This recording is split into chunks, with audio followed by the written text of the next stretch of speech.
Hello friends, कैसे हैं सभी लोग। आई होप सभी मज़े कर रहे हो। तो इस वीडियो में मैं अक्षय लाइफ कोच जो आपको थिंकिंग में हेल्प करता है जिससे कि आप सभी प्रॉब्लम्स को दिमाग लगा कर सॉल्व कर पाओ, इस वीडियो में एक्सप्लेन करने वाला हूँ। एक मिथ बर्स्ट करने वाला हूँ, एक कंसेप्ट क्लियर करने वाला हूँ जो बहुत ही इंपॉर्टेंट है, स्पेशली जो लोग भक्ति योग का पाथ फॉलो कर रहे हैं, जो अपने आप को किसी भी भगवान का या किसी डीटी का भक्त मानते हैं और उनकी हेल्प से वो प्रॉब्लम्स को सॉल्व करने की कोशिश कर रहे हैं, है ना। ये आप बिल्कुल देखना, अगर आपकी कोई भी लाइफ में प्रॉब्लम है, इमोशंस रिलेटेड प्रॉब्लम है, रिलेशनशिप रिलेटेड प्रॉब्लम है, पढ़ाई रिलेटेड प्रॉब्लम है ना, रात को नींद नहीं आती है, ओसीडी है, डिप्रेशन है, कुछ भी है, और आप भगवान में बिलीव करके अपनी प्रॉब्लम को सॉल्व करते हैं, तो इस बात को बिल्कुल समझ लेना। और बाकी लोग भी इस वीडियो को ज़रूर देखना, समझना, क्योंकि हो सकता है कि आपकी लाइफ में कोई चीज़ मिसिंग हो जो कि भक्ति योग के राइट तरीके से फॉलो करने से सेटिस्फाई हो जाए, है ना। तो सब्सक्राइब, लाइक और कमेंट कर देना और अपना दिमाग यूज़ करके मेरे को शेयर करना कि कैसे आप यूज़ कर रहे हो, जिससे कि मेरे को भी समझ में आए कि आपकी ग्रोथ क्या हो रही है ना। तो बात करते हैं कि भक्ति योग से क्या लाइफ की प्रॉब्लम सॉल्व हो सकती हैं। ये कहानी या ये दिमाग में मेरे कैसे आया कि मेरे एक क्लाइंट हैं जिनसे मेरी बात हो रही थी, उनको कुछ प्रॉब्लम है और वो अपनी लाइफ की प्रॉब्लम को भक्ति योग से सॉल्व करना चाहते हैं। जब उन्होंने बताया कि उनकी ये प्रॉब्लम है और भक्ति योग से सॉल्व कर रहे हैं, तो मैं मुस्कुराया जब उन्होंने बताया ये प्रॉब्लम। मैं मुस्कुराया क्यों? मुस्कुराने के पीछे दो रीज़न्स हैं। पहला तो ये कि मैं समझ गया कि भाई इनकी प्रॉब्लम जो है वो सॉल्व नहीं होने वाली है, और दूसरा ये कि इनकी प्रॉब्लम तो सॉल्व ना हो लेकिन इनकी उससे भी बड़ी प्रॉब्लम सॉल्व हो जाएगी। लेकिन वो शायद समझते नहीं, तो मैंने ज़्यादा बात की नहीं, ठीक है। लेकिन आप लोग ज़रूर समझ जाना, और वो भी हो सकता है देखें इस वीडियो को तो उनको समझ में आ जाए। अगर आप भक्ति योग से चाहे किसी की भी भक्ति करते हो, ठीक है, इंडियन गॉड्स हो सकते हैं, क्रिश्चियनिटी हो सकता है, कोई भी रिलीजन हो सकता है, उसमें अगर आप भक्ति कर रहे हो तो समझने की बात है। अब पहले समझ लेते हैं भक्ति क्या होती है। भक्ति बेसिकली वही है जहाँ पर आप किसी और चीज़ में टोटली डिवोटेड हैं। तो डिवोशन भक्ति सेम चीज़ होती है ना। तो अगर आप किसी भी चीज़ में डिवोटेड हैं, है ना, आप बिजनेसमैन हो सकते हैं, आप अपने बिजनेस में टोटली डिवोटेड है ना, या फिर आप नेचर में मानते हैं उसमें टोटली डिवोटेड हैं, या फिर आप किसी मूर्ति की हेल्प से जो मेन गॉड है उसको आप डिवोटेड हैं, या फिर आप यूनिवर्स को भगवान मानते हो, है ना। तो जिसको भी आप मानते हैं, कृष्णा हो गया, राम हो गया, है ना, अल्लाह, रहीम, कोई भी हो गया, जिसमें भी आप भक्ति कर रहे हो, है ना, उसकी हेल्प से अगर आप अपनी प्रॉब्लम को सॉल्व करने की कोशिश कर रहे हो तो इस वीडियो को ज़रूर समझ लेना, दिमाग लगा लेना, नहीं तो फंसे रह जाओगे। भक्ति योग जो है बहुत ही ज़्यादा पावरफुल टेक्निक है जिससे कि आप लाइफ को रिजॉल्व कर सकते हो। लेकिन जनरली क्या होता है कि लोग एक एक्सट्रीम में आगे निकल जाते हैं, जिस वजह से भक्ति योग की हेल्प से भी वो अपनी प्रॉब्लम को सॉल्व नहीं कर पाते हैं।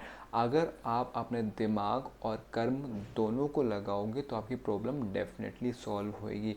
लेकिन अगर आप इस बात को समझोगे नहीं ना, तो हो सकता है कि आपकी प्रॉब्लम कम होने की जगह बढ़ जाए, ठीक है। एग्जाम्पल लेते हैं। मान लो आपका पढ़ाई में मन नहीं लगता है, आपके बच्चे का पढ़ाई में मन नहीं लगता है, और आप सोचते हो कि मैं ईश्वर की भक्ति करता हूँ, मेरा काम सही हो जाएगा, है ना। और मान लेते हैं वो एग्ज़ाम में आपका बच्चा फेल हो गया, ठीक है। अब एग्ज़ाम में आपका बच्चा फेल हुआ है, तो उस टाइम पे आप क्या कर रहे हो? आप कहोगे कि ठीक है, भगवान ने ही बनाया है ना, सब कुछ भगवान ने ही दिया है, तो मैं अपनी भक्ति बढ़ाऊँगा और भगवान ही इसको सही राह पे ले कराएंगे। बिल्कुल सही, है ना। भगवान ने ही सब कुछ बनाया है, भगवान ने ही आपको बच्चा दिया, भगवान ने ही पढ़ाई बनाई है, भगवान ने ही लक्ष्य का गोल दिया है ना। बेसिकली भक्ति योग में यही है कि सब कुछ भगवान कर रहा है ना। लेकिन आप ये समझो, भक्ति योग का पर्पस क्या है? भक्ति योग का पर्पस यही है कि आप अपने आप से कनेक्ट करें, अपने सेल्फिश या पर्सनैलिटी या पर्सनल डिज़ायर्स को लूज़ करके भगवान में मर्ज हो जाएं, ठीक है। और अगर आप भक्ति को यूज़ करके अपनी पर्सनल प्रॉब्लम को सॉल्व करने की कोशिश कर रहे हो तो क्या होगा, ज़रा सोचो। मैं आपको बताता हूँ क्या होगा। अगर आप भक्ति करके अपनी प्रॉब्लम को सॉल्व करने की कोशिश कर रहे हो तो भगवान आपकी प्रॉब्लम बढ़ाने वाला है। जी हाँ फ्रेंड्स, बिल्कुल सही कह रहा हूँ। अगर आप भक्ति करके अपनी प्रॉब्लम को रिजॉल्व करने की कोशिश कर रहे हैं तो भगवान आपकी प्रॉब्लम्स को बढ़ाने वाला है। मान लेते हैं कि आपके पास पैसे नहीं हैं और आपकी मान लेते हैं जॉब नहीं है, जॉब से निकाल दिया गया है, या फिर बिजनेस फेल हो गया है, या फिर आपके रिश्तेदार आपसे पैसे ले गए हैं, या चोरी हो गई, या कुछ भी है, लेट्स से फाइनेंशियल सिचुएशन की प्रॉब्लम है, और वहाँ पर आप क्या कह रहे हैं, भक्ति की हेल्प से प्रॉब्लम को रिजॉल्व करने की कोशिश कर रहे हैं, तो ये टोटल डिज़ास्टर होगा। आपके पास पैसे बढ़ने की जगह हो सकता है कम ही हो जाएं। ठीक है। अब यहाँ पे भी डिपेंड करता है, अगर आप असली भक्त हैं और नकली भक्त हैं। असली भक्त कौन होता है? जो टोटल डिवोटेड वे में आगे बढ़ना चाहता है और सारी चीज़ों से डिटैच होकर लाइफ में खेलते रहना चाहता है, लेकिन भगवान के दास बन के ही जी के सारे काम कर रहा है ना। इंडिया में तो खासकर ये बहुत देखा गया है, बहुत सारे लोग हैं बहुत बढ़िया बढ़िया तरीके से एक्चुअल रियल भक्ति कर रहे हैं। वो नकली वाली नहीं, जहाँ पे लोगों को गुस्सा आता है, उस भक्ति ही की बात कर रहा हूँ, जो बहुत प्रेम से जेंटलनेस से कर रहे हैं भक्ति, और वो भक्ति उनके नेचर में भी दिखने लगती है। लेकिन अगर आप प्रॉब्लम को सॉल्व करने की कोशिश कर रहे हो तो भगवान आपकी प्रॉब्लम्स को उठाने की जगह प्रॉब्लम्स को बढ़ा देंगे। इसका रीज़न सिंपल सा यही है कि देखो, आपकी भक्ति कब बढ़ रही है? आपकी भक्ति कब तभी बढ़ रही है जब प्रॉब्लम्स बढ़ रहे हैं। और भक्ति योग का जो मेन पर्पस है वो यही है कि आप लाइफ में खुश रहें, भगवान से अटैच होकर, जिससे कि आप बाकी के जो लाइफ में रिस्पॉन्सिबिलिटीज़ हैं उसको अच्छे से मैनेज कर पाएँ। चाहे आपकी फ़िज़िकल हेल्थ हो, मेंटल हेल्थ हो, इमोशनल हेल्थ हो, आपकी मैरिज की रिस्पॉन्सिबिलिटीज़ हो, एज अ पेरेंट कुछ रिस्पॉन्सिबिलिटीज़ हो, बिजनेस की कुछ रिस्पॉन्सिबिलिटीज़ हो, उन सबको आप अच्छे से मैनेज कर पाए भक्ति कर कर। ठीक है। लेकिन लोगों की होता क्या है ना, खासकर जब शुरू शुरू में भक्ति करना स्टार्ट करते हैं या फिर उनके पास राइट गाइडेंस नहीं होता है, तो वो केवल भगवान में ही लगे रहते हैं और चीज़ों को ढंग से समझते नहीं हैं। देखो, अगर आप भक्ति करके अपनी प्रॉब्लम को रिजॉल्व कर रहे हो तो भगवान क्या करेंगे, उस प्रॉब्लम को बढ़ा देंगे, जिससे कि आपका लेवल ऑफ भक्ति और ज़्यादा बढ़ जाए। ठीक है। आप भगवान को धोखा नहीं दे सकते। अगर आपके अंदर ये है कि मैं कोई प्रॉब्लम को सॉल्व करूँगा और डिज़ायर को रिजॉल्व करूँगा, है ना, कुछ पाना चाहते हो और भगवान के थ्रू ही उसको मांगने की कोशिश कर रहे हो, तो भगवान से अगर आपका रियल कनेक्शन है तो भगवान को पता है कि भाई इसको सही रास्ते पे लाना है, ये चाहता है कि अपनी डिज़ायर को ओवरकम करे, अपनी प्रॉब्लम्स को आगे बढ़े, तो वो प्रॉब्लम और बढ़ा देंगे, जिससे कि आप उनसे ज़्यादा ही कनेक्ट हो जाएं। और भगवान से ज़्यादा बड़ा किसी भी चीज़ में कोई नहीं है। तो अगर आप भगवान के यहाँ चोरी करने की कोशिश करोगे तो भगवान भी आपको दिखा देंगे कि उनसे भी बड़ा चोर कोई है नहीं, तो आपका दिल चुरा के ही बैठेंगे।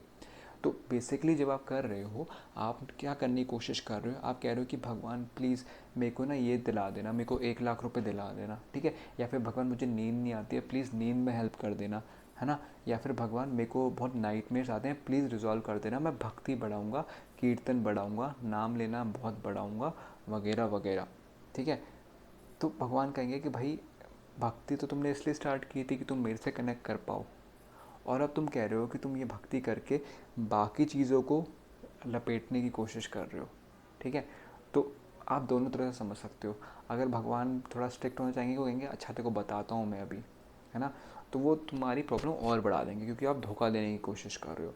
ठीक है। और भगवान कहेंगे कि सही में जेन्युइन है, इसको अंदाज़ा नहीं है कि क्या करना चाहिए, वो फिर भी मेरे से भक्ति कर रहा है, तो मैं इसकी भक्ति ही बढ़ाता हूँ, जिससे कि एक ना एक दिन हो सकता है ये मेरी जो वीडियो वो देख ले, ये वाली वीडियो, या फिर एक ना एक दिन उनको कहीं से आइडिया लगे कि भैया भक्ति में आप टोटल डिवोशन हो जाएं, टोटल डिज़ायर्स को छोड़ के ही करें, वो रियल भक्ति है।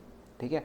और इसके अलावा मैं आपको एक और बात बता दूं, भगवान ने ये भी इसके भी प्रोसीजर्स रखे हुए हैं, इस चीज़ की भी उन्होंने अरेंजमेंट कर रखी है कि जो लोग धोखा देना चाहते हैं भगवान को, ठीक है, जो बेसिकली अपनी डिज़ायर्स को पूरा करना चाहते हैं, जो अपनी प्रॉब्लम्स को रिजॉल्व करना चाहते हैं और भगवान के नाम पे करना चाहते हैं, तो भगवान ने उसके लिए भी अपने एडमिनिस्ट्रेटर्स रखे हुए हैं, अपने पॉलिसी मेकर्स रखे हुए हैं, जिनके पास आप जाकर अपनी डिज़ायर्स की फुलफिलमेंट कर सकते हो।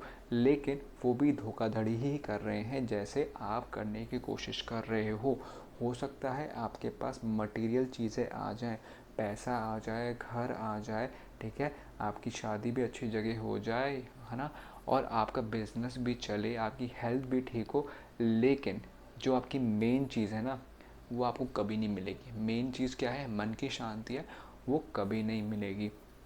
और आपको कभी समझ में भी नहीं आएगा कि आप गलती कर रहे हो।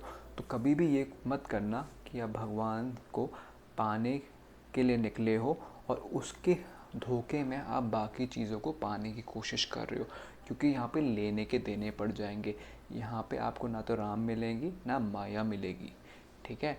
भगवान नहीं मिलेंगे, भगवान इवेंचुअली तो मिल जाएंगे, है ना, लेकिन माया तो बिल्कुल नहीं मिलेगी। आपको जो भी पैसा चाहिए वो नहीं मिलेगा, हेल्थ जो चाहिए वो नहीं मिलेंगे, अच्छे दोस्त चाहिए वो नहीं मिलेंगे, ये सब नहीं मिलेगा, ये सब आपसे छीन लिया जाएगा, जिससे कि आपको बुद्धि आ जाए और आप एक्चुअली में भगवान के प्रति सरेंडर कर दो और रियल भक्त बन जाओ, ठीक है? तो अगर आप ये गलती कर रहे हो कि आप अपनी प्रॉब्लम्स को रिजॉल्व करने के लिए भक्ति कर रहे हो, है ना, जैसे आप कह रहे हो कीर्तन पढ़ा रहे हो, नाम लेना उनका बढ़ा रहे हो, या मंदिर में जा रहे हो, मस्जिदों में जा रहे हो, है ना, ये सारे काम कर रहे हो, तो उससे आपकी प्रॉब्लम सॉल्व नहीं होएगी। लेकिन इसमें एक कैच है। अगर आपने सही में ये कह दिया भगवान से कि भगवान, मुझे फ़र्क नहीं पड़ता कि मेरी प्रॉब्लम हो या ना हो, मेरे को फ़र्क नहीं पड़ता कि मुझे कुछ मिले ना मिले, मेरे को सही में तुम ही चाहिए, राइट? क्योंकि अगर आपके पास मान लो राजा आ जाए, दुनिया का राजा आ जाए और पूछे कि भैया तुम्हें को क्या चाहिए, जो तुम मांगोगे मैं तुम्हें दूंगा, और उससे अगर तुम पैसा मांग लो, है ना, ज़मीन मांग लो, है ना, कुछ भी मांग लो, वो सारा वेस्ट है। अगर आप राजा को ही मांग लो तो सब कुछ आपका हो गया ना, है ना। बट ये लालच से मत मांगना, क्योंकि फिर वो उसमें भी धोखाधड़ी होगी और फिर वो उसमें भी आपको बता देंगे। भगवान हर चीज़ में तेज़ होते हैं, ठीक है। तो अगर आप ये धोखाधड़ी उनके साथ करना चाह रहे हो तो मत करना। और वापस आते हैं कि भक्ति, आप अगर आप रियल भक्ति कर रहे हो और आपने सही में कह दिया कि रियलाइज़ हो चुका है आपको कि यार मुझे कुछ नहीं चाहिए, I just want to stay connected to your God, है ना। कहते हैं ना, दुख में सिमरन सब करे, सुख में करे ना कोई, और सुख में सिमरन करे तो दुख काहे का होए, है ना। तो सब लोग अपने डिज़ायर्स को पालने के लिए भगवान को याद करते हैं। अगर सभी लोग अपनी डिज़ायर से इंडिपेंडेंटली भगवान से कनेक्ट करें, जिसको चाहे आप बाहर देख लें या अपने अंदर देख लें, अगर उससे आप हमेशा ही कनेक्टेड रहें, अगर आप हमेशा ही सेल्फ रियलाइजेशन में रहें, तो बाहर की प्रॉब्लम कभी आपको टच भी नहीं कर पाएंगी। ऐसा क्यों, मैं बाकी वीडियोस में भी बता चुका हूँ, फिर से एक बार यहाँ भी बता देता हूँ कि अगर आपका मन आपके अंदर के भगवान में या बाहर के भगवान में लग चुका है तो आपका मन बहुत शांत हो जाएगा। क्यों? क्योंकि आप अपने आप से कनेक्टेड हो, आपको मन की शांति मिलेगी। जब आपको शांति मिलेगी तो आप चीज़ों को एज इट इज़ देख पाओगे। जब आप चीज़ों को एज इट इज़ देख पाओगे, आप समझ पाओगे कि लाइफ में हो क्या रहा है।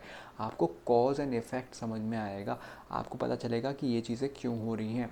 अगर आपकी हेल्थ ख़राब हो रही है, आपको समझ में आएगा, आपको याद रहेगा कि हेल्थ क्यों ख़राब हो रही है, आपने क्या ऊट-पटांग खाया था, या आपकी सोने की क्या ख़राब आदतें हैं, या आपके इमोशंस में कुछ प्रॉब्लम है। अगर आप पैसे कम कमा रहे हो तो आपको वहाँ पे भी समझ में आएगा कि हो सकता है आपके स्किल्स कम हो, या आप धोखाधड़ी का काम कर रहे हो, वगैरह वगैरह, ठीक है। तो इसलिए जब आप अपने आप से कनेक्टेड हो, जब आप सेल्फ रियलाइज स्टेट में हो, आप टोटल पीस में हो, स्थित प्रज्ञ हो, समाधि के लेवल पर हो, तो उस टाइम पर यही होगा कि आप सारी प्रॉब्लम्स को बहुत ईजिली रिजॉल्व कर पाओगे। उनके प्रॉब्लम्स को बढ़ने से पहले आप उनको रिजॉल्व कर दोगे, इसलिए वो आपको कभी भी टच नहीं कर पाएंगे।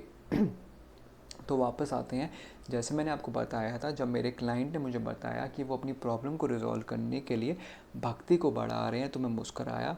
जब प्रॉब्लम्स के बारे में बताया मैं मुस्कराया इसलिए कि एक तो उनकी प्रॉब्लम बढ़ जाएगी, ठीक है, सॉल्व नहीं होगी, और दूसरा उनकी सबसे बड़ी प्रॉब्लम सॉल्व हो जाएगी।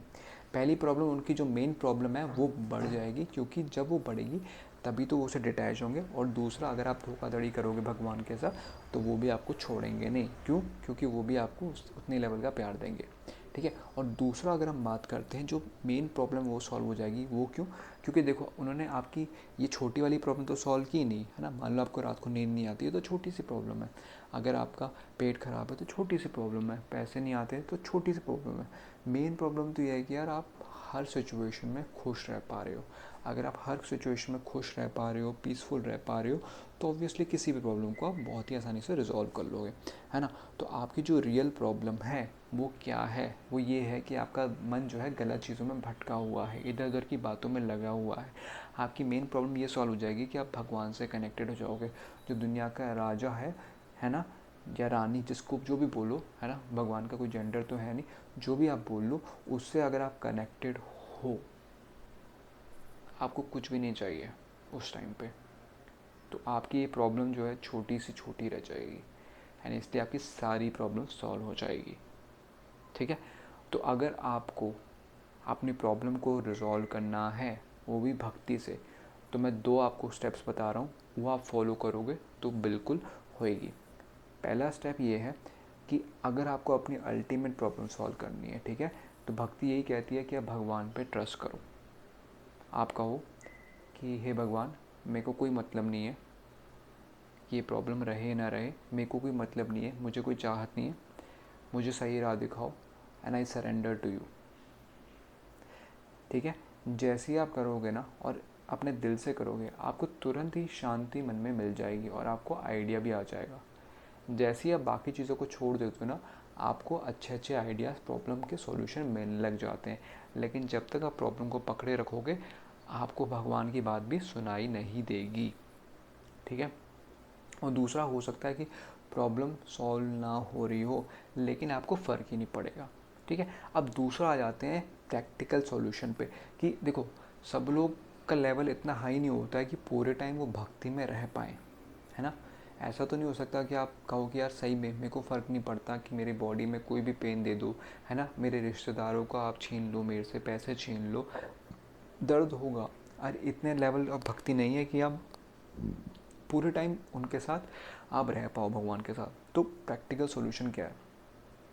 प्रैक्टिकल सॉल्यूशन ये है कि भक्ति में आप टोटल ट्रस्ट रखते हुए उनको बोल दो कि भगवान, मुझे फ़र्क नहीं पड़ता, प्लीज़ टेक केयर, और मैं इस पे एक्शन लूँगा जो मैं ले सकता हूँ, ठीक है। और उसके बाद आपको अपनी बुद्धि का इस्तेमाल करना है। जब तक आपके पास डिज़ायर्स हैं, है ना, वांट्स हैं, आप लाइफ में कुछ पाना चाहते हो, है ना, लाइफ में आपकी कोई दिक्कतें हैं जिससे आप दूर जाना चाहते हो, तब तक आपको उस पर एक्शन लेना पड़ेगा। आपको पाथ ऑफ कर्म योग को इम्प्लीमेंट करना ही पड़ेगा, पाथ ऑफ बुद्धि योग को भी इम्प्लीमेंट करना ही पड़ेगा। केवल भक्ति योग से होगा नहीं। ऐसा क्यों नहीं होगा? क्योंकि हर एक इंसान का टेम्परामेंट, नेचर अलग अलग होता है। कुछ लोग होते हैं जो काफ़ी ज़्यादा सेंसिटिव होते हैं, उन लोगों को बहुत ज़्यादा इमोशनल अवेयरनेस होती है। अब इमोशनल अवेयरनेस होने के कारण उनको अच्छी चीज़ें भी मिलती हैं और ख़राब चीज़ें भी। अच्छी चीज़ें जैसी मिलती हैं कि वो पॉजिटिव इमोशंस को बहुत ईजिली सेंस कर लेते हैं, वो दूसरे लोगों से एम्पथाइज भी कर पाते हैं। लेकिन अगर उनके पास कोई गुरु नहीं है, टीचर नहीं है, गाइड करने को कोई है नहीं, और वो बैलेंस नहीं कर पा रहे हैं, तो उनको नेगेटिव इमोशंस भी बहुत ईजिली सेंस होंगे, और क्योंकि वो उसको मैनेज नहीं कर पा रहे, उनको बहुत गुस्सा भी आएगा। और जब इंसान को गुस्सा आ जाता है ना, तो आप समझ लो आपका नर्वस सिस्टम डेड होने वाला है। गुस्सा आती है, आपकी मेमोरी टोटल डिस्ट्रक्शन हो जाता है, आपको कुछ याद नहीं रहता है, सही गलत का समझ नहीं रहती है, ठीक है। और जब आपकी मेमोरी याद नहीं रहती है, तो आपकी बुद्धि काम नहीं कर पाती है। क्यों? क्योंकि सही का गलत, गलत का सही दिखता है। अगर आपको ये पता है कि लाइफ में शांति ही सबसे ज़्यादा इम्पॉर्टेंट है ना, आपके सेल्फ रियलाइजेशन सबसे ज़्यादा इम्पॉर्टेंट है, जिससे कि आप हर सिचुएशन में काम रह के सभी को सॉल्व कर पाओ, उसके बावजूद क्या होगा, उस सिचुएशन में आपको ये याद नहीं आएगा, और वहाँ पे आप गुस्सा कर दोगे और चिल्ला दोगे, या किसी का नुकसान कर दोगे, अपना ही नुकसान कर दोगे। इसलिए बहुत इम्पॉर्टेंट है कि आप अपने बुद्धि को डेवलप करो, आप अपने इंटेलेक्ट को डेवलप करो, और जो प्रॉब्लम है उसको सॉल्व करो, उसका कारण निकालो, उसका कॉज एंड इफेक्ट निकालो, भगवान में सरेंडर होते हुए ही करो, है ना। कहो कि भगवान, मैं सरेंडर्ड हूँ, और मैं इसमें दिमाग लगाने की कोशिश कर रहा हूँ, प्लीज़ मुझे बुद्धि दो, प्लीज़ मुझे ऐसे लोगों से कनेक्ट कराओ जो मेरी प्रॉब्लम सॉल्व कर सकते हैं, टीचर से कनेक्ट कराओ, लाइफ कोचेस से कनेक्ट कराओ, हीलर से कनेक्ट कराओ, है ना, या गाइड से कनेक्ट कराओ, किसी से भी कनेक्ट कराओ, या मुझे राइट बुक तक ले जाओ और मेरे को हेल्प करो कि मैं इस प्रॉब्लम को कैसे सॉल्व करूँ। और वहाँ पे बैठकर उसको अच्छे से सॉल्व करो, है ना। जैसे कि मान लो अगर आपको रात को नींद नहीं आ रही है, तो वहाँ पे आप भगवान से प्रार्थना करके बुद्धि मांगे और सोचें कि मुझे रात में नींद क्यों नहीं आ रही है। पेपर पेन पे लिखने की कोशिश करें, लाइफ कोच से बात करने की कोशिश करें, मेरे को भी रीच आउट कर सकते हैं। बुक्स पढ़ें, उस पर अच्छी अच्छी बातें सोचें उस पर, और सॉल्यूशन निकालें, है ना। और जहाँ पे ऐसा लगे कि आप लालची हो रहे हैं, जहाँ पे आप, कई बार ये होता है भक्ति योग में खासकर ये होता है, अगर आप पैसे से प्रेम कर रहे हैं, क्योंकि उस टाइम पे आपसे पैसे छीनने लग जाते हैं, है ना। भक्ति योग में कई बार देखा गया है, अगर आप पैसे से अटैच हैं तो ऐसा होगा। तो उस टाइम पे इट इज़ वेरी इंपॉर्टेंट कि आप देखें कहीं आप पैसे के खर्च को रोकने के कारण तो अपनी प्रॉब्लम्स को नहीं बढ़ा रहे हैं। कई बार आपको डॉक्टर के पास जाना होता है, लेकिन आप सही डॉक्टर के पास नहीं जा रहे हैं क्योंकि हो सकता है पैसे खर्च हो जाएं, है ना। या दवाइयाँ नहीं खरीद रहे हैं क्योंकि पैसे खर्च हो जाएं। हो सकता है कि आपके पास नॉलेज नहीं है, लेकिन आप स्किल्स को बिल्ड नहीं कर रहे हो क्योंकि पैसे खर्च हो जाएं, है ना। हो सकता है आपको एक लाइफ कोच के पास जाना है, लेकिन क्वालिटी लाइफ कोचेस बहुत पैसे लेते हैं, इसलिए आप नहीं जा रहे हो। तो अगर आप ऐसा करोगे ना, तो आपकी प्रॉब्लम और भी ज़्यादा बढ़ जाएगी। तो उस टाइम पे आप ध्यान में रखो कि आप अगर प्रॉब्लम सॉल्व कर रहे हो तो सबसे पहले सरेंडर रहना है भगवान पे। दूसरा, आपको दिमाग को तेज़ करके दौड़ाना है, क्योंकि सभी लोगों का टेम्परामेंट और नेचर सेम नहीं होता है, तो उनको अलग अलग अमाउंट ऑफ भक्ति योग और बुद्धि योग करना पड़ता है। बुद्धि योग को ज्ञान योग से भी रिलेट कर सकते हैं, जहाँ पर आप ज्ञान को इकट्ठा कर रहे हो। बुद्धि योग ये है जहाँ पर आप अपनी बुद्धि को डेवलप कर रहे हो। इसके साथ साथ आपको कर्मयोग की भी हेल्प लेनी पड़ेगी। ऐसा नहीं हो सकता कि केवल आपने कहा कि मैं भक्ति योग करूँगा और मेरा काम हो जाएगा। देखो, वैसे तो भक्ति योग अपने आप में सबसे पावरफुल चीज़ है, जो अपने आप में ही काफ़ी है आपकी प्रॉब्लम को रिजॉल्व करने के लिए। लेकिन आप सच सच पूछो अपने आप से, ठीक है, या अपने सामने किसी को बिठाओ और उससे पूछो कि वो आपको बताए कि आपकी कमियाँ क्या क्या हैं। आप सही में देखो कि आप भक्ति योग कितना फॉलो करते हो, प्रैक्टिकली कितना फॉलो करते हो। अगर फॉलो करते हो तो आपकी लाइफ में प्रॉब्लम्स क्यों हैं? प्रॉब्लम्स जो हैं उससे आप डिस्टर्ब क्यों होते हो? भक्ति योग का सब पर्पज़ ही सारा ये है कि सारी चिंताओं को भूलकर अपने मन को ब्रह्म में, भगवान में लगाकर चिंता मुक्त होकर सारे काम करना। लेकिन आप परेशान हो, क्यों? क्योंकि आपका एक्चुअल मन भक्ति में नहीं है, विच इज़ ऑल राइट, क्योंकि धीरे धीरे टाइम लगता है, प्रैक्टिस करते करते करते होगा। लेकिन अगर आप उससे पहले अपनी बाकी प्रॉब्लम को रिजॉल्व करना चाहते हो, तो आपको अपने कर्म का सहारा लेना पड़ेगा, कॉज एंड इफ़ेक्ट का सहारा लेना पड़ेगा, लॉजिक लगाना पड़ेगा। आपको समझना पड़ेगा कि प्रॉब्लम का कॉज क्या है। आपको अपने नेचर को भी समझना पड़ेगा कि आपकी क्या गलत हैबिट्स हैं जिसकी वजह से ये प्रॉब्लम बनी हुई है। अगर आप ये नहीं करोगे तो आप गोल गोल गोल गोल घूमते रहोगे, और केवल अगर भक्ति योग का नाटक करोगे ना, तो प्रॉब्लम और बढ़ जाएगी, है ना। अगर भक्ति योगी केवल करनी है तो फिर आप पैसे बचाने की कोशिश ना करो, और दूसरा, आप अपने मन को भगवान में लगा के बाकी चिंताओं को भूल कर काम करो, है ना। लेकिन लोग ऐसा नहीं करते हैं, वो अपनी प्रॉब्लम में रिजॉल्व करना चाहते हैं और भक्त भी कहलाना चाहते हैं, ठीक है। बट ऐसा ना करो, आप कर्म करो, एक्शन करो। एक्शन ऐसा करो जहाँ पर जो आप प्रॉब्लम सॉल्व करना चाहते हो उसका सॉल्यूशन आप बुद्धि के अकॉर्डिंगली सॉल्व करो। और दूसरा, कर्म किस तरह करना है आपको कर्म ऐसा करना है जो आपके लिए रिलेटेड नहीं हो, ठीक है, जो दूसरों की हेल्प करने में सहायक हो। अगर आपका सारा का सारा जो काम है वो इसी चक्कर में लगा रहता है कि मैं कैसे खुश रहूँ, मेरा कैसा भला हो, तो यहाँ पे भी आप भक्ति योग में फेल हो रहे हो। भक्ति हमेशा बाहर के लिए ही है, दूसरों के लिए ही है, वो शक्ति के लिए ही है जो पूरे यूनिवर्स को कनेक्ट कर रही है। और अगर आप अपने पर्सनल सेल्फ के लिए धोखाधड़ी करने की कोशिश कर रहे हो तो आप बहुत ज़ोर से मुंह के बल गिरने वाले हो। इसलिए आप कर्म ऐसा करो जहाँ पे दूसरे लोगों की हेल्प हो रही है, अपने बारे में आप भूल पा रहे हो। मान लो आपका जो है बॉडी बहुत स्ट्रॉन्ग है, फिज़िकली बहुत स्ट्रॉन्ग है, तो आप उसको यूटिलाइज़ करो बाकी लोगों की हेल्प करने में, फ़िज़िकल चीज़ों में।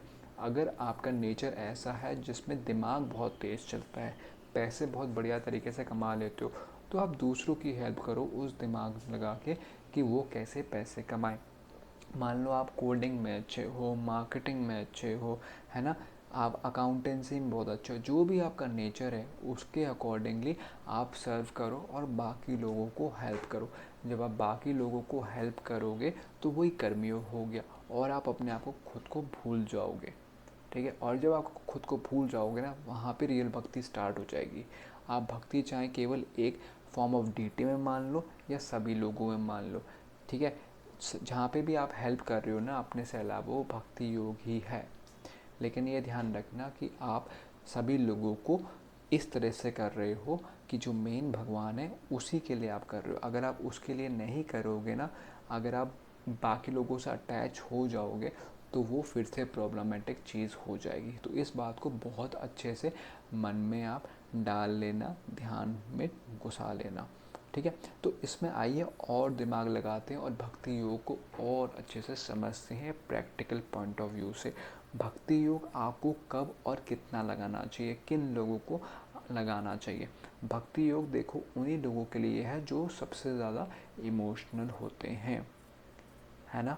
तो जब इमोशनल अटैचमेंट आपको हो जाती है, हो सकता है आपको पैसे से अटैचमेंट हो जाती है, लोगों से अटैचमेंट हो जाती है, या बहुत आइडियलिस्टिक होते हैं, तो आप क्या करोगे, आप गलत चीज़ों से अटैच होगे। आप हो सकता है फिज़िकल चीज़ों से अटैच हो जाओगे, और जब जब आप गलत चीज़ों से अटैच होगे उससे क्या होगा, कभी ना कभी वहाँ पर आपको धोखा मिलेगा, है ना। आपको लोग भी ईज़िली हर्ट करेंगे, आप खुद को भी ईज़िली हर्ट करोगे। तो उन लोगों को इट्स वेरी इंपॉर्टेंट कि भक्ति योग का सहारा लें। काफ़ी लोग ब्रेकअप्स के बाद, है ना, इवन मैरिज ब्रेकअप्स के बाद भी भक्त बन जाते हैं, क्योंकि उनको पता है कि यार जो वन साइडेड लव की बात होती है ना, वो बात ही कुछ और होती है। और अगर ये वन साइडेड लव जो है ना, अगर भगवान की तरफ है तो इसकी तो और भी निराली बात होती है। क्योंकि यहाँ पे आप देखोगे कि जो वापस जो लूप बनता है ना, वो बहुत ही अलग, बहुत ही अनइमेजिनेबल बनता है। क्यों? क्योंकि वहाँ पे सच्चाई को देख के आपके अंदर से ही भगवान निकल कर आते हैं और आपको ऐसी ऐसी जगह लग जाते हैं जो आपने कभी सोचा भी नहीं होता है। ठीक है, दूसरा, भक्ति योग उन लोगों के लिए भी बहुत अच्छा है जो लाइफ में अपने आप को स्टेबिलिटी प्रोवाइड करना चाहते हैं, है ना। जो लोग दुनिया में अच्छाई देखते हैं, लेकिन कहीं पे भी आप फिज़िकली देखोगे तो आपको शायद अच्छाई नहीं मिलेगी, लेकिन आप भक्ति की प्रैक्टिस करके अपने नेगेटिव इमोशन जैसे हो गए एंगर, उसको रिजॉल्व कर सकते हैं। जनरली जो बहुत सेंसिटिव लोग होते हैं उनको एंगर भी आ जाता है। ठीक है, जो कोई गलत बात नहीं है, शुरू में आपको एंगर आ रहा है, लेकिन अगर वो आपने अपनी हैबिट बना लिया तो क्या होगा, आपको बात बात पर गुस्सा आने लगेगा, और जब आपको बात बात पर गुस्सा आ रहा है तो आपको वो नेचर बन जाएगा। अब उसका सॉल्यूशन क्या है? सॉल्यूशन यही है कि लाइफ में कोई भी चीज़ परफेक्ट नहीं है, तो आप हर सिचुएशन में कैसे पीसफुल रह सकते हो, उसका सॉल्यूशन यही है कि जो भी आइडियल चीज़ है, जिसके जैसे भी आप बनना चाहते हो या जिससे भी आप इंस्पिरेशन लेते हो, उसकी भक्ति में 24/7 लगे रहो। जब आप ऐसा करोगे ना तो आपको इमोशंस कंट्रोल करना ईजी हो जाएगा। कुछ पर्सनैलिटीज़ ऐसी होती हैं जो बहुत ज़्यादा सेंसिटिव नहीं होती हैं लेकिन दिमाग बहुत चलाती हैं, तो उनको शायद भक्ति की इतनी ज़रूरत नहीं पड़ेगी। लेकिन वो लोग भी जब अपना दिमाग को ढंग से यूज़ नहीं कर रहे होते तो वो भी वरी के डायरेक्शन में आगे निकल जाते हैं। जब वो वरी के डायरेक्शन में आगे निकल जाते हैं तो उनको एंग्जाइटी भी बढ़ जाती है, फियर भी बढ़ जाता है। उस टाइम पे बहुत ज़रूरी है कि वो अपने थॉट पैटर्न को ब्रेक करें, लेकिन नहीं कर पाते हैं क्योंकि हमेशा पॉसिबल नहीं होता है। उस मोमेंट पे आप ये कर सकते हैं कि आप भक्ति का रास्ता अपनाएं। ठीक है, तो ये हो गया कि किस किस लोगों को भक्ति का पाथ जो है फॉलो करना चाहिए। और कोई भी ऐसा इंसान नहीं है जो टोटल 100% केवल भक्ति के पाथ से ही करे। आपको कर्म योग भी करना पड़ेगा, बुद्धि योग भी करना पड़ेगा, ज्ञान योग भी करना पड़ेगा, है ना। इसके अलावा आप हठ योग का सहारा भी ले सकते हैं। अब हठ योग क्या है, किसके लिए है, तो उसको बताने के लिए मैं आपको कुछ डिफ्रेंशिएशन या क्लासिफिकेशन समझा देता हूँ अलग अलग इंसानों की। ठीक है, सब लोगों का नेचर बहुत अलग अलग होता है। कुछ लोग बहुत ज़्यादा जो होते हैं सेंसिटिव होते हैं, कुछ लोग बहुत ज़्यादा अपना दिमाग दौड़ाते हैं, कुछ लोग इंटेलेक्चुअल होते हैं, और कुछ लोग होते हैं जो ना ही अपना दिमाग बहुत ज़्यादा लगा पाते हैं, ना ही बहुत सेंसिटिव होते हैं। तो हठ योग उन लोगों के लिए बहुत अच्छा है जिनकी अभी सेंसिटिविटी डेवलप नहीं हुई है ना। आप इन लोगों को देखोगे कि ये लोग, आप इनको कुछ भी बोलो इनको ज़्यादा समझ में नहीं आता है, उनका इमोशनल रिएक्शन भी नहीं होता है। फॉर एग्ज़ाम्पल, जो कई बार लोग बहुत ज़्यादा क्लिनिकली डिप्रेस्ड हो जाते हैं, उनकी हालत ऐसी हो जाती है ना। या फिर कुछ लोग ऐसे होते हैं जो बचपन से ही ऐसे होते हैं, जो थोड़ा आपको लगेगा कि इतने ब्राइट नहीं हैं, क्योंकि उनकी बातें आप सुनोगे तो उसमें ज़्यादा लॉजिक नहीं होगा, और अगर आप वो समझाने की कोशिश करोगे तो वो ज़्यादा रिस्पॉन्ड भी नहीं करेंगे, है ना। कई बार उनके साथ कुछ बुरा भी होगा तो वो भी उनको ज़्यादा समझ में नहीं आएगा, वो काइंड ऑफ ऐसे ही होंगे और चलते रहेंगे लाइफ में। वो स्थित प्रज्ञ नहीं है, क्योंकि स्थित प्रज्ञता तब आती है जब आपका दिमाग बहुत ज़्यादा तेज़ हो चुका है और आपकी इमोशनल सेंसिटिविटी भी बहुत ज़्यादा तेज़ हो चुकी है, और आपने फिर भी अपने आप को हर सिचुएशन में हाईएस्ट अमाउंट ऑफ पीस पे रखा हुआ है, ठीक है। तो जो लोग जिनकी अभी तक इंटेलेक्चुअल डेवलपमेंट नहीं हुई है और सेंसिटिव डेवलपमेंट नहीं हुई है, वो हठ योग को बहुत प्रैक्टिस करें। जब वो हठ योग को प्रैक्टिस करेंगे तो उनके अंदर का जो नर्वस सिस्टम है वो और ज़्यादा बेटर होगा, और उनके अंदर जो सोचने समझने की शक्ति है वो बढ़ेगी, और जो इमोशंस हैं जो आपके दिल में होते हैं वो डेवलप होंगे। वो दूसरों के लिए एम्पैथी भी और ज़्यादा डेवलप करेंगे, वो अपने लिए भी समझेंगे क्या सही है क्या गलत है। उसके बाद जब वो कैपेबल ऑफ रिस्पॉन्स हो जाते हैं, उसके बाद उनके लिए बाकी बात खुल जाते हैं। जैसे कि जो हठ योग करने लगा है उसके लिए राजयोग का पाथ खुल जाता है, उसके लिए भक्ति योग का पाथ भी खुल जाता है, बुद्धि योग का पाथ भी खुल जाता है। आइए जानते हैं कैसे और ये क्या क्या लोगों के लिए है। देखो, अगर आपने हठ योग किया और उसके बाद आप देखोगे कि बॉडी में कुछ चेंजेस हो रहे हैं, जैसे कि आप बहुत ज़्यादा सेंसिटिव होने लग गए हो। आप बहुत ज़्यादा सेंसिटिव होने लग गए हो तो इसका मतलब क्या है कि आप में थोड़ा डेवलपमेंट हुआ है, और उस टाइम पे आपको नीचे नहीं जाना है। लोग क्या करते हैं, जब सेंसिटिविटी बढ़ जाती है तो नीचे जाने की कोशिश करते हैं। कैसे नीचे जाने की कोशिश करते हैं, वो ज़्यादा गुस्सा करके अपने आप को डल कर लेते हैं, है ना, या फिर ऊट पटांग खाने लग जाते हैं, या फिर हठ योग बंद कर देते हैं, है ना। जब आपकी सेंसिटिविटी बढ़ गई है उस टाइम पे आपको अपने इमोशंस को भगवान में लगाना है। अब ये भगवान आप चाहें तो ऊपर वाले को मान सकते हैं, अपने से बाहर को मान सकते हैं, या अपने अंदर मान सकते हैं। अपने अंदर मानने के लिए आप दिल में परमात्मा को देख सकते हैं, या फिर अपने सर के ऊपर भी आप ब्रह्म को देख सकते हैं, या फिर एक फिज़िकल फॉर्म में भी आप उसको विजुलाइज करने की कोशिश कर सकते हैं। जब आप किसी भी परफेक्ट चीज़ में अपना मन लगाओगे तो आप देखोगे आपकी जो सेंसिटिविटी है वो बहुत हाई होने की जगह क्या होगा, एकदम बैलेंस हो जाएगी, आपको पीस मिलेगा।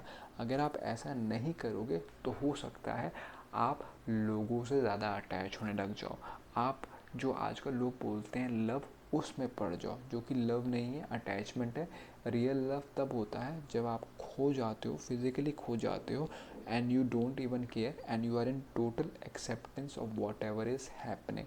लेकिन आजकल जिसको लोग लव कहते हैं वो केवल खुद के लिए ही होता है, तो आप उस चक्कर में ना पड़ जाओ, है ना। इसलिए जब आप हठ योग कर रहे हो आपकी सेंसिटिविटी डेवलप हो रही है, हो सकता है कि आपके ऑरा के फॉर्म में सेंसिटिविटी डेवलप हो जाए, मतलब एनर्जी आप सेंस करने लग जाओ, है ना। आपको बात बात पे रोना आने लगे, आपको गुस्सा आना लगे, आप दूसरों के नेचर को देख के समझ जाओ, है ना। जब ऐसा होगा तो बहुत ज़रूरी है कि आप अपने दिल को ठंडक पहुंचाना सीखें। इसके लिए आप भक्ति योग कर सकते हैं। भक्ति योग में और बढ़ेंगे तो उसे तुरंत असर पड़ेगा, आपके इमोशंस रिजॉल्व होंगे, आपको पीस ऑफ माइंड मिलेगा, और उसके बाद आप अपने बिजनेस पे अच्छे से काम कर सकते हो, रिलेशनशिप्स पे काम कर सकते हो, बच्चों के साथ काम कर सकते हो, स्पेंड कर सकते हो, उनकी हेल्प कर सकते हो, अपने पेरेंट्स की हेल्प कर सकते हो, है ना। नई नई जगह घूमने जा सकते हो वगैरह वगैरह। उसके अलावा आप एनर्जी हीलिंग की भी हेल्प ले सकते हो, है ना। बहुत सारे एनर्जी के हीलिंग के फॉर्म है जो मैं भी करता हूँ, उससे भी आपकी हेल्प हो सकती है। या फिर आप ब्रीदिंग टेक्निक्स को इन अ बैलेंस्ड वे यूज़ कर सकते हो, ठीक है। तो ये हो गया हठ योग की बात। अब हठ योग करते करते क्या हो सकता है कि आपकी बुद्धि बहुत डेवलप हो सकता है आपके नंबर ऑफ थॉट्स की अवेयरनेस बढ़ जाए। पहले क्या होता था कि आपको किसी चीज़ को समझ नहीं पाते थे, अब आपके साथ क्या होगा कि आप जब भी किसी चीज़ को देखोगे आपके अंदर बहुत सारे उसके रिलेटेड क्वेश्चंस आएंगे, आपको बहुत सारी मेमोरीज याद आएंगी उसके बारे में। जब ऐसा होगा तो फिर से आपको इमोशनल प्रॉब्लम होगी, है ना। आप बहुत ज़्यादा सोचने लगोगे, हो सकता है आपको एंग्जाइटी हो, फियर हो, रात को नींद ना आए, ओसीडी जैसी चीज़ें भी स्टार्ट हो जाएं। और यहाँ पे भक्ति योग भी आपको बहुत ज़्यादा हेल्प नहीं करेगा, क्योंकि भक्ति योग में भी आपको चीज़ें बैलेंस करनी पड़ती हैं। तो इस टाइम पे अगर आपका इंटेलेक्चुअल डेवलपमेंट तेज़ हो चुका है थैंक्स टू हठ योग या थैंक्स टू भक्ति योग, या फिर वैसे ही आपका इंटेलेक्चुअल डेवलपमेंट काफ़ी स्ट्रॉन्ग है, तो उस टाइम पे आपको प्रैक्टिस करना पड़ेगा ज्ञान योग। ज्ञान योग बेसिकली क्या है, ज्ञा शब्द से आया है, जहाँ पर हमें चीज़ों को जानना होता है। देखो, आपको कोई भी नए थॉट्स बहुत ज़्यादा क्यों आ रहे हैं, क्योंकि आपको चीज़ों के बारे में अंडरस्टैंडिंग नहीं है। आपको उस टाइम पे फियर भी होगा, क्योंकि आप दुनिया में प्रॉब्लम्स को देख पाओगे जो आप पहले नहीं देख पाते थे। जैसे फॉर एग्ज़ाम्पल आपको समझ में आएगा कि यार अगर आप मेरे पेट में दर्द हो रहा है तो ये हो तो कोई भी बीमारी सकती है ना।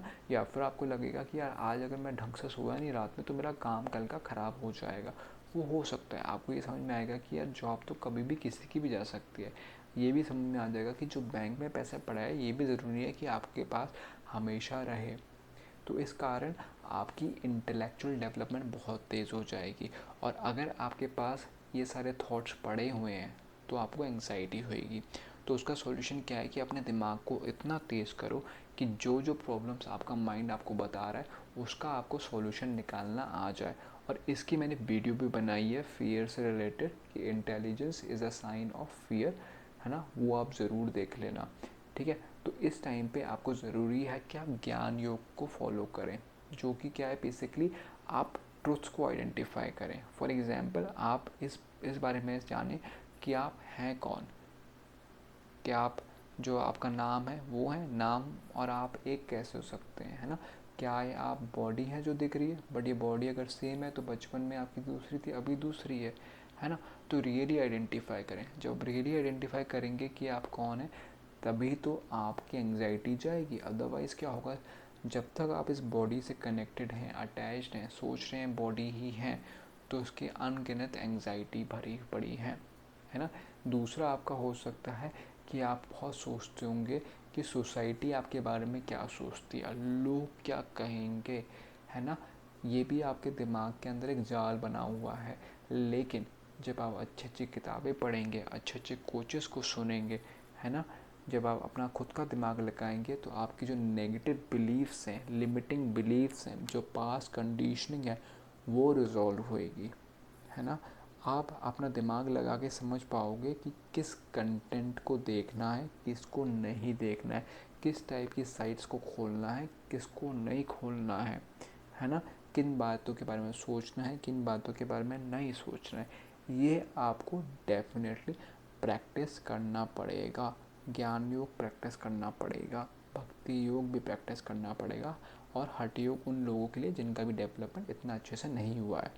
ठीक है, अब जब मैंने ये बता दिया है तो ये इस बात का भी ध्यान रखें कि अगर आपका इंटेलेक्चुअल डेवलपमेंट बहुत ज़्यादा तेज़ है ना, या आपकी इमोशनल सेंसिटिविटी भी बहुत ज़्यादा तेज़ है, तो हठ योग को ध्यान से ही करें। क्योंकि अगर आप इसको लैक ऑफ मॉडरेशन में या बिना सोचे समझे करेंगे तो क्या होगा, ये आपकी सेंसिटिविटी हो सकता है इतने लेवल तक बढ़ जाए कि आप इसको कंट्रोल ना कर पाएँ, है ना। तो वहाँ पर आपको क्या करना है, वहाँ पे राजयोग की आप सहायता ले सकते हैं। राजयोग मतलब राजा, या फिर हाईएस्ट फॉर्म ऑफ योग जो पतंजलि जी ने दिया है, पतंजलि योग सूत्रास।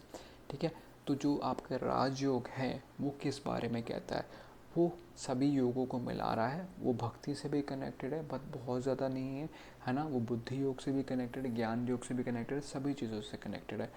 वो सेल्फ रियलाइजेशन के बारे में वो बेसिकली क्या करता है कि आपकी जो फिज़िकल बॉडी में आपकी सेंसिटिविटी बढ़ चुकी है, उस टाइम पे आप यम नियम का फॉलो करें। यम नियम मतलब कुछ रूल्स एंड रेगुलेशंस हैं, कुछ डिसिप्लिन्स हैं जो आप फॉलो करें जब आप दूसरों के साथ हैं और जब खुद के साथ हैं। फॉर एग्ज़ाम्पल, आपको हमेशा सच बोलना है और सच ही सोचना है।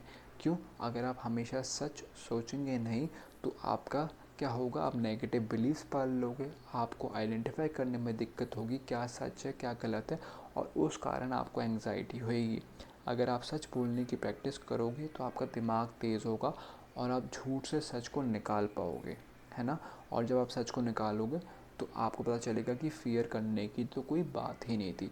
इसके अलावा आप दूसरों के साथ हो तो वहाँ पे अहिंसा या फिर नॉन हर्टफुलनेस भी प्रैक्टिस करना पड़ेगा। क्यों? क्योंकि जब आपकी सेंसिटिविटी बढ़ जाती है, आपको इसका टोटल रियलाइजेशन हो जाता है कि जैसा बिहेवियर मैं दूसरों के साथ कर रहा हूँ, है ना, अगर मैं कोई भी थॉट किसी के बारे में सोच रहा हूँ, है ना, या फिर मेरे को एंगर है, जेलेसी है ना, कोई भी नेगेटिव चीज़ है किसी और इंसान के बारे में, या फिर मैं किसी को हर्ट करने के बारे में सोच रहा हूँ, तो सबसे पहले वो जो एनर्जी है, जो फीलिंग है, नेगेटिव फीलिंग है, जो नेगेटिव थॉट है, सबसे पहले मेरे अंदर डेवलप हो रहे हैं। और क्योंकि आपकी सेंसिटिविटी बहुत तेज़ है तो आपको भी वो फील होगा और वो आपके साथ रहने वाला है। इसलिए आपको यम नियम का बहुत अच्छे से पालन करना पड़ेगा। ठीक है। उसके बाद वो कहते हैं कि आप अपनी फिजिकल बॉडी को भी रेगुलरली एक्सरसाइज करो, क्योंकि आप एक्सरसाइज नहीं करोगे तो बॉडी में एनर्जी ब्लॉक्स हो जाएंगे। आप अपनी बॉडी को हेल्दी रखो। पोस्ट आप मेडिटेशन की तरफ बढ़ रहे हो, राइट, क्योंकि आपकी सेंसिटिविटी बढ़ चुकी है, आपकी थिंकिंग कैपेबिलिटी बढ़ चुकी है। इसके बाद अगर आप मेडिटेशन में नहीं गए तो प्रॉब्लम होगी। तो धीरे धीरे वो आपकी capacity to sit in a position which is suitable for developing knowledge ना हो जाए, वो बिठाते हैं, जिसको आसन में बोलते हैं, और वो आपको ब्रीदिंग टेक्निक्स भी बताते हैं जिससे कि आप अपने माइंड को स्टेबल करना सीखो और अपनी अटेंशन को बाहर की चीज़ों से अंदर लाओ। जब आपकी वो सिचुएशन आ जाती है तो वहाँ पे आपके हठ योग जो है राजयोग में निकलने के लिए रेडी हो जाता है। वहाँ पर आप अपनी एबिलिटी डेवलप करते हो to focus on a single object. जैसे आप देखोगे ये वीडियो, लोगों के पास अटेंशन स्पैन ही नहीं है, कंसंट्रेशन की कैपेबिलिटी ही नहीं है कि इतनी लंबी किसी वीडियो को सुने समझें। जबकि अगर वो केवल इस वीडियो को ही सुन लेना इतनी देर अच्छे से नोट्स बना के, तो उनका कंसंट्रेशन डेवलप हो जाए और उनकी मेंटल हेल्थ भी अच्छी हो जाए, इमोशनल हेल्थ भी, स्पिरिचुअल हेल्थ भी। और जैसे ही आपका डेवलपमेंट और कंसंट्रेशन होगा, आपको अच्छे अच्छे आइडियाज़ आने लगेंगे, प्रॉब्लम सॉल्व होने लगेगी। जैसे मैंने बताया था ना, अगर आपने रियली सरेंडर कर दिया है भक्ति योग में, तो आपका माइंड ऑटोमेटिकली कंसंट्रेशन में चले जाता है। क्यों?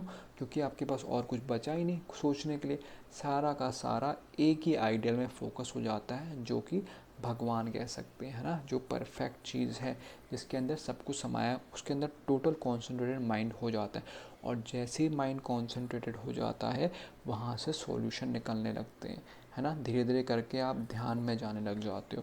ध्यान में जब कोई इंसान होता है तो टोटल पीसफुल होता है, वो समाधि में निकलने लग जाता है, संयम आ जाता है। वो हर एक सिचुएशन में एक संयम को लेकर कोई भी प्रॉब्लम को बहुत ही बढ़िया तरीके से सॉल्व कर सकता है। प्रॉब्लम देखो दुनिया में कितनी भी हो, है ना, आप सारी को सॉल्व कर सकते हो। अगर सॉल्व नहीं भी कर सकते हो तो आप ये समझ सकते हो कि भाई सारी प्रॉब्लम जो भी हो, मेन तो ये है कि मुझे मन की शांति चाहिए, मुझे अंदर से खुशी चाहिए, तो आप वो ऑटोमेटिकली उस खुशी में होते हो, तो आप ऑटोमेटिकली हैप्पी हो। और जब आप टोटल पीस ऑफ माइंड में हो तो आपके पास कोई भी प्रॉब्लम हो आप उसको अच्छे से सॉल्व करोगे, है ना। और पीस ऑफ माइंड का मतलब ये नहीं कि आप बैठे रहोगे, है ना, या मेडिटेशन करते होगे, नहीं। पीस ऑफ माइंड का मतलब है कि आपकी लेवल ऑफ थिंकिंग बहुत हाई होगा, आप अपने आप में एंजॉय कर रहे होगे और बाहर से सिचुएशन के अकॉर्डिंगली एक्ट कर रहे होगे। अगर किसी को हॉस्पिटल में लेके जाना है हॉस्पिटल में लेके जाओगे, अगर आपको अपने ऑफिस में कोई काम करना है तो वो काम करोगे, अगर आपको शांति से बैठने का काम है तो वो करोगे, है ना। बट इस चीज़ की समझ तभी आएगी जब आपके पास पीस ऑफ माइंड है और शांति है। तो इसलिए बहुत ज़्यादा ज़रूरी है कि आप राजयोग की सहायता लें, स्पेशली हठ योग के बाद। तो मैं एक बार फिर से आपको बता देता हूँ ये 4 चीज़ें। देखो, जब कुछ लोग ऐसे होते हैं जब उनके अंदर थिंकिंग नहीं है, वो सोचने समझने की शक्ति नहीं है, और दूसरा इमोशनल सेंसिटिविटी भी नहीं है, काफ़ी डल से हो जाते हैं, जैसे कोई डिप्रेशन में। अगर आप डिप्रेशन में हैं या जानते किसी को तो आप मेरे पास लेकर आ सकते हैं, we will try and help and give the best results, क्योंकि हम पास में बहुत लोगों के साथ काम किया तो बहुत अच्छे अच्छे पॉजिटिव रिजल्ट्स आते हैं। लेकिन बस ये इंश्योर करना आप सीरियस हो, ठीक है। तो कोई अगर डिप्रेशन में है या डल नेचर में हो रखा है, किसी चीज़ को भी रिस्पॉन्ड नहीं करता है ना, आप कुछ भी बोलोगे उस इंसान को रिस्पॉन्ड नहीं कर रहे, कोई इमोशन नहीं हो रहे हैं, फील नहीं कर पा रहे हैं। आजकल लोग कितने परेशान हैं, कहते हैं कि कुछ फील ही नहीं हो रहा है है ना, इतने अपने आप को नम कर चुके होते हैं। तो उस टाइम पे आप हठ योग की प्रैक्टिस करो। हठ योग भी मैं सिखाता हूँ पर ज़्यादा टाइम नहीं लगाता हूँ, आप चाहें तो रीच आउट कर सकते हैं, ठीक है। तो हठ योग की आप प्रैक्टिस करें, गाइडेड टीचर के साथ ही करें। और जब आप हठ योग की प्रैक्टिस कर रहे हो तो आपकी जो इमोशनल सेंसिटिविटी है ना, ये वापस आ जाती है। आपको समझ में आएगा कि शरीर में आपने कितने सारे जहर घोले हुए हैं, वो निकलने लगेंगे, आपको फील होने लगेगा। और इसकी एडवांटेज क्या होगी कि कोई भी बीमारी आपको छू नहीं पाएगी। पता है क्यों? इसलिए कि देखो, हमारी जो ह्यूमन बॉडी होती है ना, ये कैपेबल होती है खुद की हीलिंग करने के लिए। इसका इम्यून सिस्टम बहुत ज़्यादा स्ट्रांग होता है। But because of emotional reason, stress reasons, हमारी जो एनर्जी होती है ब्लॉक हो जाती है। और उस वजह से जो हमारा ब्लड का फ्लो है, न्यूट्रिएंट्स का फ्लो है, एनर्जी का फ्लो है, रेगुलर नहीं होता है। और ये एनर्जी गलत जगह यूटिलाइज हो जाती है, इसलिए बॉडी कमज़ोर हो जाती है, बीमार हो जाती है। बेसिक प्रिंसिपल यही है। बाकी कुछ कुछ एक्सेप्शंस हैं जहाँ पे आपको ये हेल्प नहीं करेगा। But most of the time जब आपको बॉडी में सेंसेशंस के बारे में पता चल जाता है कि यहाँ पे प्रॉब्लम है, आप हठ योग की हेल्प से उसको रिलीज़ करते हो, है ना। आपको अंदर के विचार भी आने लग जाते हैं कि अच्छा, मैं इसलिए परेशान हुआ था कि मेरे साथ उस दिन ये हुआ था। और जब आपको ये लेवल आ चुका है कि सेंसिटिविटी, इमोशनल सेंसिटिविटी आ चुकी है और थिंकिंग कैपेबिलिटी आ चुकी है, तो उस टाइम पे आप भक्ति योग की प्रैक्टिस करो। इमोशनल सेंसिटिविटी के लिए भक्ति योग और इंटेलेक्चुअल डेवलपमेंट के लिए ज्ञान योग। भक्ति योग से आपके जो इमोशंस है वो चैनलाइज हो जाएंगे, है ना। और खासकर लोगों का जब ब्रेकअप हो जाता है ना, या किसी की डेथ हो जाती है, ये लाइफ में कुछ ऐसी चीज़ हो जाती है जिसकी वजह से आपके इमोशंस हिल जाते हैं, उस टाइम पे आप अपने आप को डिवोट करें किसी आइडियल के लिए। भक्ति का मतलब केवल यही नहीं है कि कोई फिजिकल फॉर्म ऑफ गॉड है उसमें लगा रहे हैं, कोई आइडियल में भी लगा सकते हो, है ना। वो आइडियल कोई लिविंग बीइंग भी हो सकता है, लेकिन उस लिविंग बीइंग से कभी मिलना नहीं, क्योंकि आप जिस दिन उस इंसान से मिल लिए आपको समझ में आ जाएगा कि इस इंसान में भी बहुत कमियां हैं। तो दूर से ही उस इंसान को पूजें और उसमें अपना टोटल डिवोशन लगा दें, उस इंसान के तरह बनने की कोशिश करें, चाहे वो जीवित हैं या मर चुके हैं।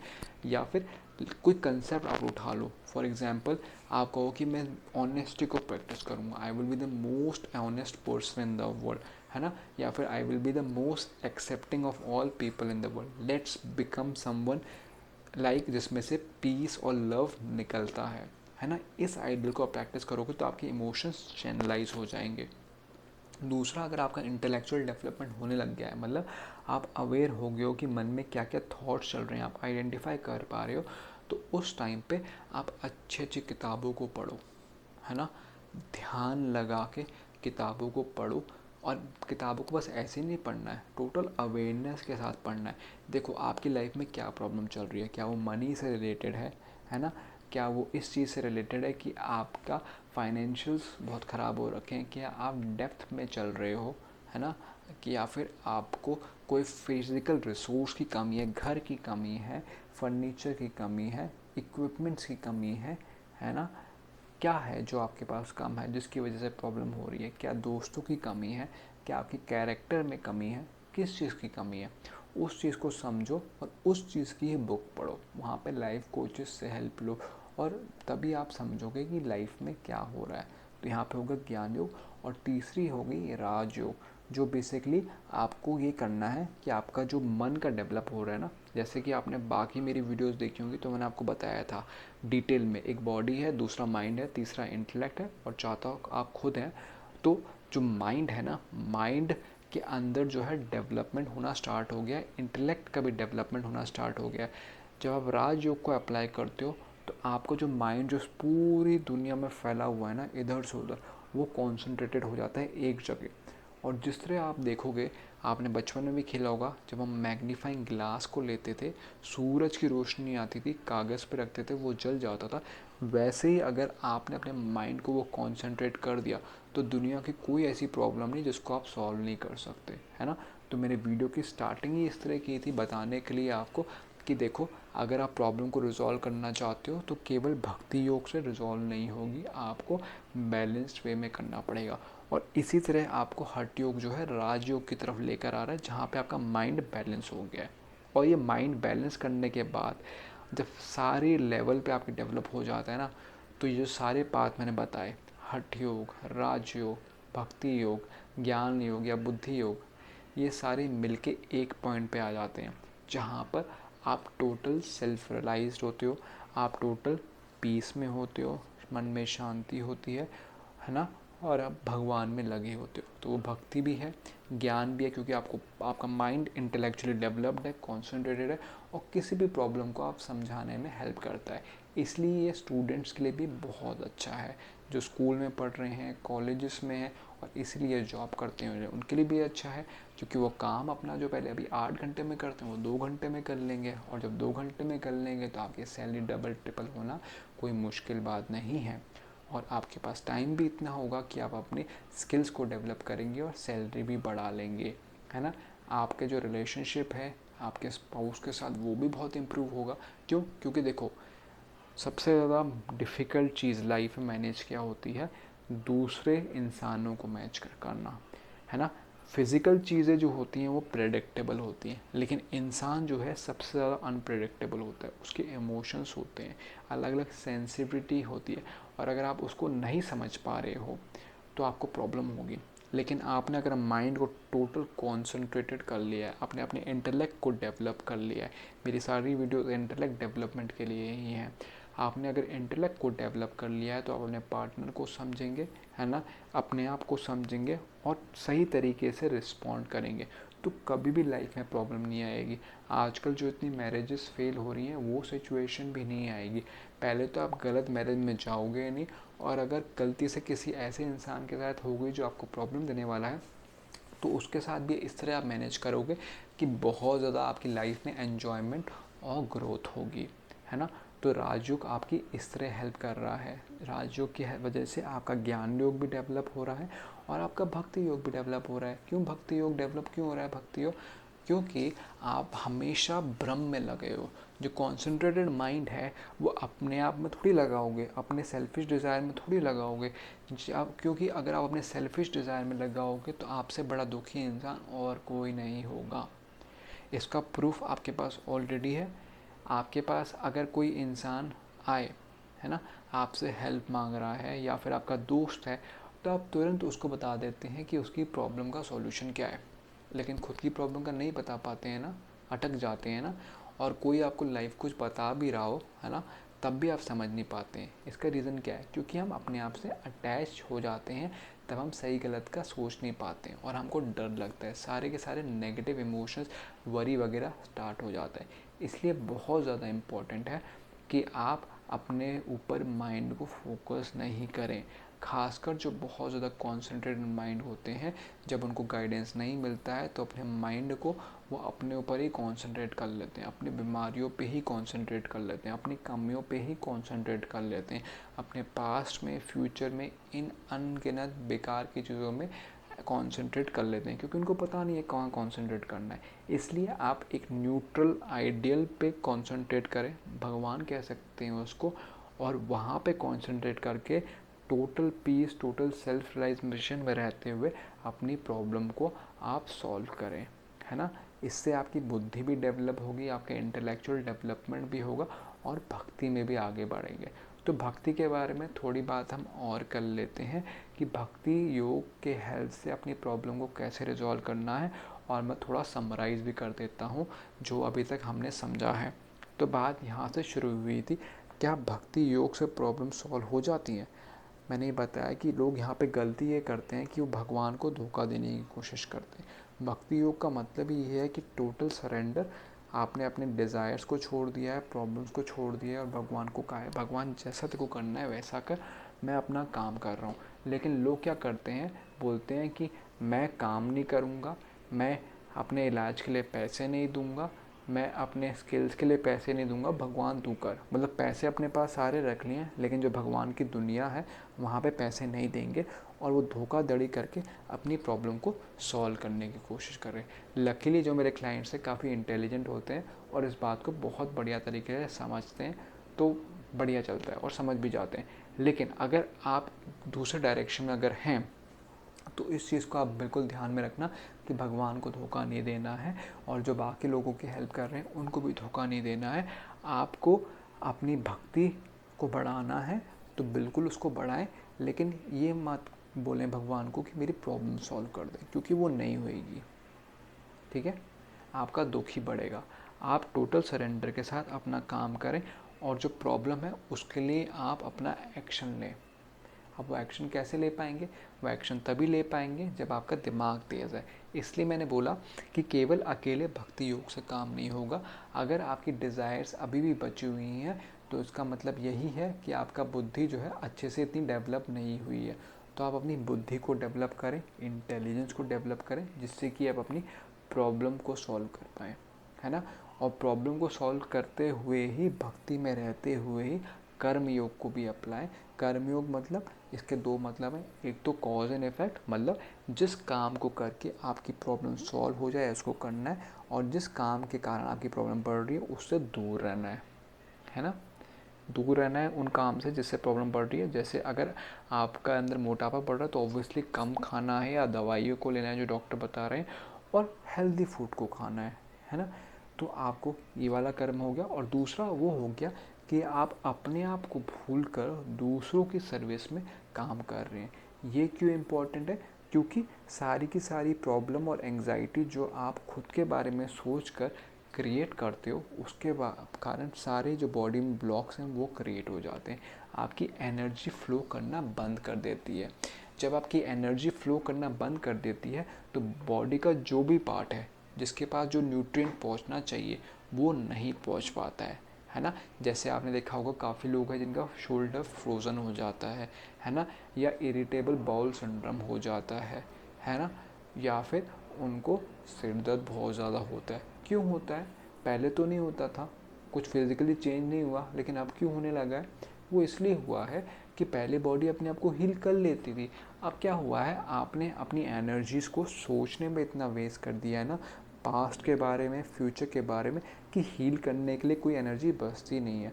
और दूसरा क्या है कि आपने अपनी मसल्स को, क्या कह लो, बॉडी को इतना टाइट कर रखा है कुछ जगह कि वहाँ पे एनर्जी फ्लो नहीं कर पा रही है। आप कभी भी करके देख लेना, आपको अगर कहीं पे दर्द हो रहा है ना, आप वहाँ पे टच करके देखो, उस एरिया में आसपास टच करके देखो, और वहाँ पर आप ब्रीदिंग को करके देखो। ठीक है, जब आप वहाँ पे ब्रीदिंग को करके देखेंगे तो आप देखोगे कि वहाँ पे एनर्जी पहुँच रही है और कितना ज़्यादा रिलैक्सेशन हो रहा है।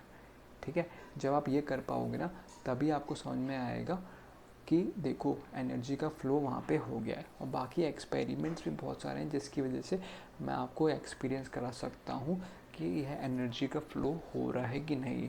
और ये एक सब्जेक्टिव एक्सपीरियंस है, अभी तक इसको ऑब्जेक्टिवली इतना ईजिली वेरीफाई नहीं कर पा रहे हैं, बट आई होप इसको कर पाएंगे। एंड मेरे दिमाग में काफ़ी एक्सपेरिमेंट्स भी हैं जिसकी हेल्प से हम कर सकते हैं, है ना। तो इसलिए अगर आपको अपनी प्रॉब्लम को सॉल्व करना है तो सबसे पहले, और भक्ति योग की हेल्प से करना है, तो टोटल सरेंडर कर दो, बोल दो कि प्रॉब्लम हो ना हो मुझे फ़र्क नहीं पड़ता। ठीक है। दूसरा, आप अपनी बुद्धि को तेज़ करें और वहाँ पे एक्शन लें, कर्म से करके पैसे कमाएं, रिजॉल्व करें सिचुएशन को, दूसरे लोगों की हेल्प करें, है ना। और आप इस बात का ध्यान रखें कि आप हठ योग करते हैं तो उसको मॉडरेशन में करें और इवेंचुअली राजयोग में आगे बढ़ें। लेकिन कभी भी ये ना करें कि आप भगवान को धोखा देने की कोशिश कर रहे हैं, है ना। क्योंकि अगर आप धोखा देने की कोशिश करोगे, बोलो भगवान मैं आपकी भक्ति में लगा हुआ हूँ, मेरी प्रॉब्लम क्यों है, तो भगवान कहेंगे भाई भक्ति का तो मतलब ही ये था कि तुम अपने आप को भूल के मेरे सिमरन में लग जा रहे हो, मेरे प्यार में लग जा रहे हो, तो प्रॉब्लम के बारे में क्यों कह रहे हो? प्रॉब्लम तो प्रसाद समझ के खा जाओ ना, है ना। तो ये आप समझ जाना कि यहाँ पे आप गलत रास्ते पे हो। तो इसलिए सरेंडर कर देना। और फिर भी अगर प्रॉब्लम को सॉल्व करना चाहते हो तो उसका मतलब ये भी नहीं है कि आप प्रॉब्लम को, भक्ति योग का मतलब ये भी नहीं कि प्रॉब्लम को सॉल्व ना करो। लोग ये भी कहते हैं कि भक्ति योग कर रहा हूँ मैं, आप कोई प्रॉब्लम को सॉल्व नहीं करूँगा, लेकिन मन ही मन परेशान है। अगर आप मन में परेशानी नहीं है और आप भक्ति में जा रहे हो फिर तो कोई दिक्कत नहीं है। ठीक है, आप अपना काम कर रहे हो, प्रॉब्लम रिजॉल्व हो जाएगी। लेकिन मन में अगर आप परेशान हो और ऊपर से नाटक कर रहे हो कि यार भक्ति कर रहा हूँ भगवान देख लेगा, तो वो आपकी प्रॉब्लम बढ़ेगी। उस सिचुएशन में आपको अपने कर्म को भी लाना है, बॉडी को लगाना है काम में, बुद्धि को भी लगाना है और मन को भी एकाग्र करना है। ठीक है, आई होप आपको बात समझ में आई होगी और कमेंट करके ज़रूर बताना क्या समझ में आया। आशा करता हूँ बुरा नहीं लगा होगा भक्ति वालों को, क्योंकि लगना भी नहीं चाहिए, भक्ति करते हैं ना आप, है ना। तो लेकिन बैलेंस कर लेना, दिमाग को लगाना, है ना, एक्शन लेना और हर चीज़ में आगे बढ़ना। तो ये है अक्षय लाइफ कोच, आपको हर एक वीडियो में हेल्प करते हुए अपने दिमाग को डेवलप करने के लिए, जिससे कि आप अपनी प्रॉब्लम खुद सॉल्व कर पाएँ और आगे बढ़ सकें। कह रहा हूँ मिलते हैं नेक्स्ट वीडियो में, मिलेंगे फिर से दोबारा। Bye bye and take care.